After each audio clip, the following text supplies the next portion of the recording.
A day in the life of a licensed professional teacher na mas pinili ang magtinda.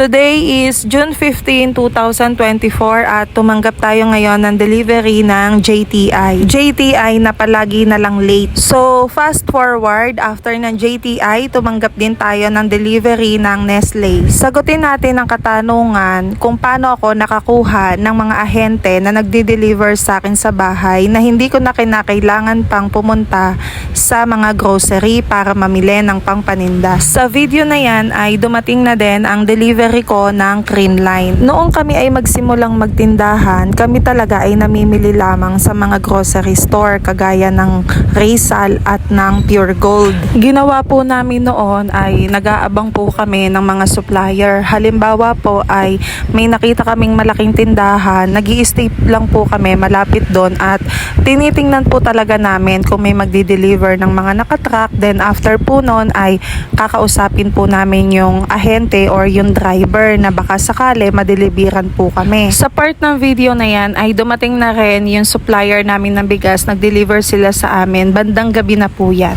Nang kami po ay makakuha ng isang ahente, nagsabi din po ako sa kanya na baka may kilala siyang ibang ahente ay sabihan niya din na deliveran ako ng ibang item. After po nun ay nagtuloy-tuloy na po yon, napapansin na din po kami ng ibang ahente at nilalapitan na din po kami kung meron kaming ibang produkto na pwede namin kunin sa kanila. So, yun lang muna.